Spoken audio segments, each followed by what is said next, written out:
Iran Israel जंग को लेकर एक और बड़ी खबर मिल रही है। ईरान को लेकर G7 का बयान भी सामने आ गया। G7 देशों ने यह तय किया है मिलकर कि इजराइल को समर्थन दिया जाए। साथ ही यह बयान भी जारी किया गया कि इजराइल को आत्मरक्षा का अधिकार है, अपनी रक्षा करने का अधिकार रखता है इजराइल।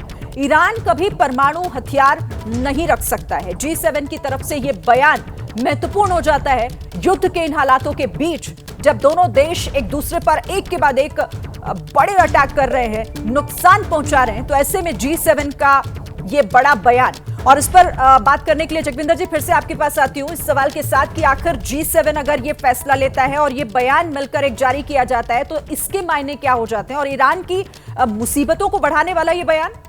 ईरान की मुसीबतें तो बढ़ ही चुकी हैं। बेशक आपको ये लग रहा होगा कि इजराइल पर अभी शुरुआती अटैक्स कर रहा है ईरान, लेकिन जैसे जैसे ये लड़ाई लंबी खिंचेगी मुझे लगता है कि ईरान को नुकसान होगा, क्योंकि जो ताकतवर पश्चिमी देश हैं वो एक साथ खड़े हैं। और G7 का बयान आना इसी का ही एक जो है वो मिसाल के तौर पर है कि अमेरिका के साथ सभी देश खड़े हैं। और अमेरिका किसके पीछे खड़ा है? इजराइल के पीछे। इजराइल कब से तैयारी कर रहा है? मुझे लगता है कि तकरीबन 10 साल से तो खुली धमकी दे रहा है इजराइल। नेतन्याहू ये बार बार कहते रहे हैं कि ईरान को सबक सिखा देंगे, ये हट नहीं रहा है। और जहां तक परमाणु हथियारों की होड़ की बात होती है, चाहे आप इराक को देख लें, चाहे आप उन देशों को देख लें जिन भी देशों को अमेरिका खत्म करना चाहता था, उसमें सबसे पहले चिंगारी यहीं से फूटती है कि ये न्यूक्लियर वेपन्स की होड़ में लगे हुए हैं, अब इनको नहीं छोड़ेंगे। लेकिन अमेरिका 1980 से ईरान को सबक सिखाना चाहता है, और मुझे लगता है कि ये माहौल जो है ट्रंप का वहां पर आना और नेतन्याहू का खफा होना ईरान से, लेबनान और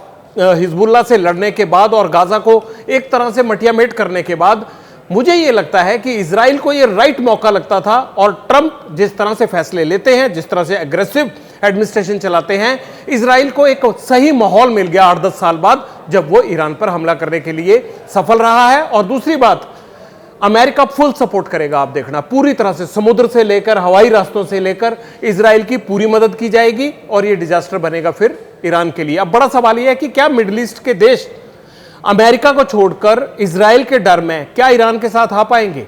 अगर आए या कुछ देश आए तो शायद ईरान थोड़ा लंबा सर्वाइव कर जाएगा, वरना दिक्कत होने वाली है, क्योंकि एक तरफ एकजुट है सारे, और ईरान को चाइना से मदद मिलेगी क्योंकि वो बिजनेस करेगा, अपना एयर डिफेंस सिस्टम हो गया, बाकी इक्विपमेंट हो गया, वो सब देगा।